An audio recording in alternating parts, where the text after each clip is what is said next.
Romain Daubry qui pour nous suit la séance depuis la cellule info d'experts de Bourse Direct. Bon, on a semblé, Romain, se décider un petit peu.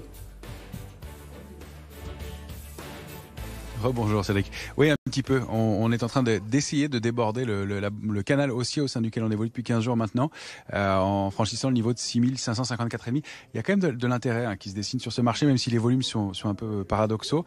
On voit qu'on est parti manifestement pour chercher la cible située à 6583,5 sur le futur CAC 40, qui est la prochaine cible légitime.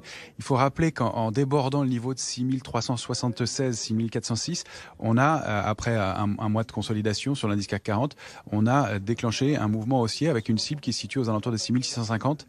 C'est 6652,5, la cible exacte du mouvement. Si on duplique l'ancienne zone de congestion, ce qu'on constate qui est intéressant, c'est qu'il y a un mouvement qui se produit de fond sur pas mal d'indices, sur pas mal de marchés. On l'avait évoqué précédemment, les marchés émergents qui bougent avec le Brésil, l'Inde qui bouge. On avait parlé de la Chine, ça se confirme aussi, qui est l'indice fort depuis quelques jours maintenant. Et puis des mouvements aussi à l'intérieur de nos indices européens. Il y a le MIB, l'indice italien qui est l'indice fort en Europe là à très court terme. Le DAX qui est en train de déborder une figure de consolidation. Et les indices américains, notamment le S&P qui, pareil, sort de sa zone de consolidation latérale après 2 mois de consolidation sur les indices américains. Ça a été un peu plus long.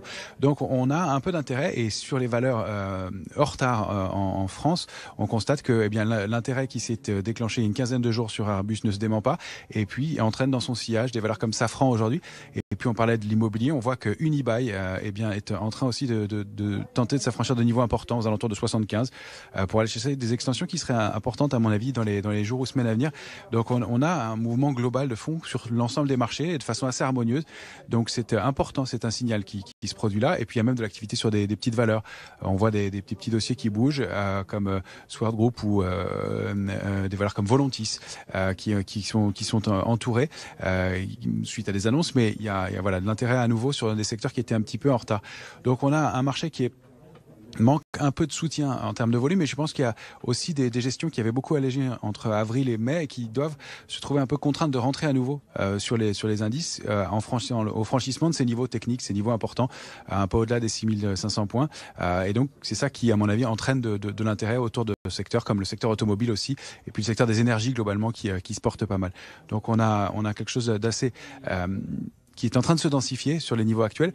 On rappelle que le niveau de couverture est important ou plus dense entre 6002 et 6350, mais reste important et remonté sur les niveaux actuels. Sous 6002, on a notre petit warning quand même, avec, on le sait, un peu plus de complaisance sous ce niveau-là. Et pour les questions techniques, un risque d'accélération baissière qui pourrait se produire, ce serait pas très méchant, ça renverrait entre 5008 et 6000 points. Ce serait un peu plus marquant comme mouvement, mais on sait que l'intention globale, c'est d'acheter sur repli, qu'il y a encore pas mal de liquidités. Donc, globalement, on n'a pas d'alerte majeure dans ce marché-là. C'est une option dont on parle, sous 6200 points. C'est pas le scénario qu'on envisage dans l'immédiat. Voilà pour la lecture de ce marché à l'approche